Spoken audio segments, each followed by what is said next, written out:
দর্শক, আপনাদেরকে আমার আরেকটা নতুন ব্লগে স্বাগতম। আমরা এবার এসেছি হচ্ছে সুন্দরবন, রয়্যাল বেঙ্গল টাইগারের অভয়ারণ্য সুন্দরবনে। আমরা এখন মংলায় এসেছি। মংলায় ঘাট থেকে আমরা একটা বোট ভাড়া করেছি। বোটটা ভাড়া করে আমরা এখন করমজলের উদ্দেশ্যে রওনা হব। এই যে আমাদের বোটটা চলে এসেছে, সোফা আছে উপরে, আর এর উপরে সামিয়ানা টাঙানো। আমরা এখানে বোটটা নেওয়ার আগে একটু ঝামেলা হচ্ছে। আপনি যদি একটু প্রথম এসে যার সাথে কথা বলবেন, আপনাকে কিন্তু তার সাথেই আপনাকে এই করমজল যেতে হবে, আদারওয়াইজ আপনি কিন্তু যেতে পারবেন না, কারণ অন্য কেউ আপনাকে নেবে না। এখানে মানুষ বেচা কেনার মতো হয়, আপনি পার্সু করার কোনো সুযোগ নাই এখানে। আপনি সাপোজ যেমন আমরা এখানে এসে এটা ওই পার থেকে যদি আপনি করমজল যান, তাহলে এক একটা বোটের নিবে আপনার কাছ থেকে আপনার 2,500 থেকে 3,000 টাকা। সিজনে হয়তো এটা আরও বেশি হয়, কিন্তু এই যে 2,500-3,000 টাকা কেউ যদি আপনার সাথে একবার দাম বলে ফেলে, আপনি কিন্তু এই জায়গা থেকে আর কাউকে নড়াতে পারবেন না। সেটা আপনি যার কাছেই যান, আর আপনাকে অন্য কেউ নিবে না। এটা যদি মংলার ওই পারে আপনি কথা বলেন, আর এর পাশে যদি আপনি ওই যে আমি দেখাচ্ছি এপারে এসে এখান থেকে যদি আপনি নৌকা নিয়ে এপারে চলে আসেন 5 টাকা দিয়ে, এখানে এসে আপনি এটার 50%-এ যেতে পারবেন। এখানেও সিস্টেম এটা যে কারোর সাথে কথা বললে আপনি যেতে পারবেন, তার সাথেই যেতে হবে। যেমন আমরা এসে প্রথমে ওনার সাথে কথা বলেছি, উনি আমাদেরকে প্রথমে একটা রেট বলেছে। তা ভাড়া করেছি হচ্ছে দর্শক 1200 টাকায়। 1200 টাকায় এটা ভাড়া করেছি করমজল যাওয়ার জন্য। এখানে সোলার আছে, সোফা আছে।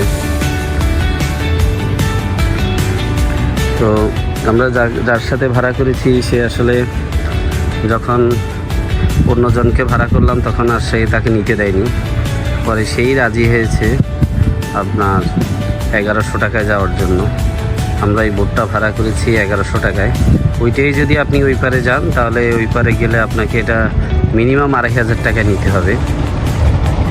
2,500 টাকা দিয়ে আপনাকে যেতে হবে। আমরা এখনই করমজলের উদ্দেশ্যে আমাদের জার্নিটা স্টার্ট করব। দর্শক, আপনারা আমাদের সাথে থাকেন। না, এটাই তো সুন্দর, সুন্দরবনের রয়্যাল বেঙ্গল টাইগার। আমরাও খাইছি, আপনিও খান। কতক্ষণ লাগে যাইতে? 45 থেকে 40 মিনিট। এমনি ঢেউ টেউ করে না?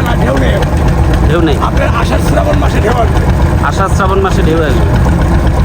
আপনার নদী উত্তাল থাকবে, নদী অনেক পানি থাকবে তখন। এখন তো পানি কম। আচ্ছা, এই জন্যই আপনারা উপর বাতাস কম। বাতাস কম। এমনি করমজলে যাওয়ার মূল সিজনটা কবে? করমজল যাওয়ার মূল সিজনটা কবে? সিজন হচ্ছে আপনার ডিসেম্বর জানুয়ারি থেকে শুরু। জানুয়ারি থেকে ফেব্রুয়ারি মার্চ, 3 মাস। জানুয়ারি ফেব্রুয়ারি মার্চ 3 মাস। এখন গরম, এখন গরমের সিজন, এখন টুরিস্ট কম। এখন মনে করেন ওই আপনার আমরা যে 9 মাসে কামাইছি, 3 মাসে যা কামাইছি, সত্য কথা বলতে ওই দিয়ে ডাইল ভাত খাবো। আর এই যেটা মনে করেন আপনাদের নিয়ে যাচ্ছি, এটা মনে করেন সত্য কথা বলতে কি 2টা বোট আমার পকেট ফাঁসা আর স্টক দিই, এটা আমার 10 টাকা ঘরে যাবে না। আপনার এই মধ্যে চুরি হয়ে গেছিল, ওই যে ড্রামটা দেখছেন, হ্যাঁ, ওই ড্রামে বাধা থাকতো। ওইখানে আমার সাংরা তোপা, এই সিপাল কাইটা আমার ব্যাটারি মানে মালামাল যা ছিল সব নিয়ে গেছে চোরে। সব নিয়ে গেছে। এখানে সিকিউরিটি নাই? না, এখানে নদী থেকে কোনো সিকিউরিটি নেই। এটা আপনাদের চীনা পরিচিত লোকজনই নিচ্ছে। চোরি টেংরা পাবেন, তারপরে চিংড়া মাছ পাবেন, গলদা চিংড়া পাবেন, টাইন মাছ পাবেন, শিং মাছ পাবেন, মাছ পাবেন, চিত্রা মাছ, মানে মাছের শেষ নেই। সুন্দরবন এলাকা অনেক মাছ। জি, আপনি বড় বড় চাকা চিংড়ি, যে আপনার বাচ্চা চিংড়ির চেয়েও কিন্তু বড়। ওর কেজি 1,000, 1,200, 1,500 টাকা কেজি চাকা চিংড়ি।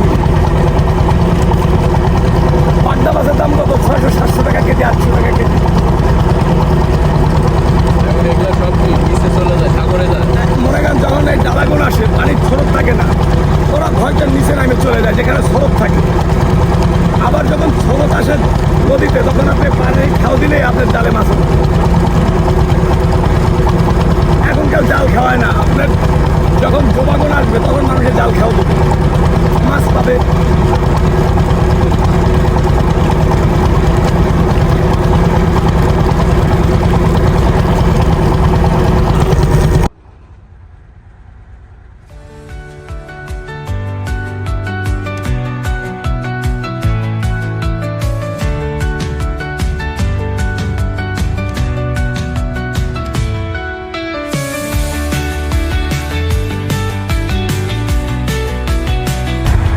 এই যে বোটটা দেখতেছেন, আমরা ঠিক এখানেই যাব।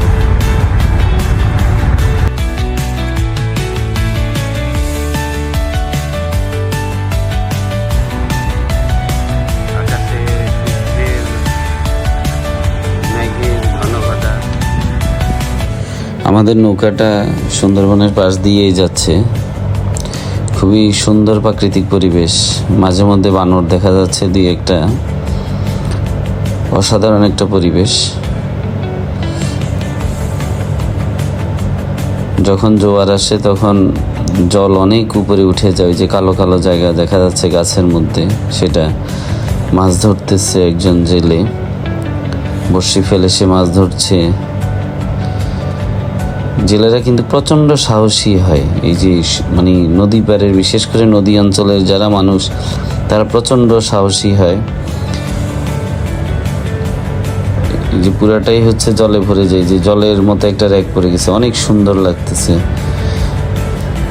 ওয়ার্ল্ডের লার্জেস্ট ম্যানগ্রোভ ফরেস্ট সুন্দরবনে। যে একটা বানর দেখা যাচ্ছে দড়িয়ে চলে গেল।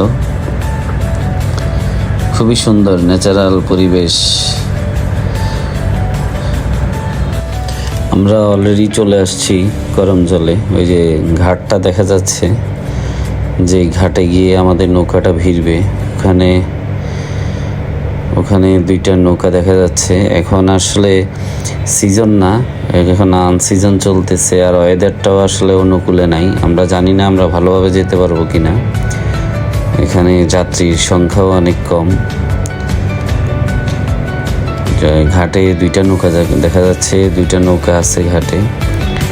একদল পর্যটক খাওয়া দাওয়া করতেছে, আরেকটা মনে হয় ভিতরে চলে গেছে ওনারা ঘোরার জন্য। আমরা ঘাটে ভিড়ছি, আমরা চলে আসছি বানরের রাজা। এখানে আসলে আমাদেরকে আসার সময় বলে দেওয়া হয়েছে যে খাবার টাবার নিয়ে আসা যাবে না। যদি খাবার নিয়ে আসা হয় তাহলে বানর হাত থেকে খাবার নিয়ে যায়। এই জন্য আমরা আসলে কোনো খাবার নিয়ে আসিনি। দুজন গার্ড দেখা যাচ্ছে, বনরক্ষী।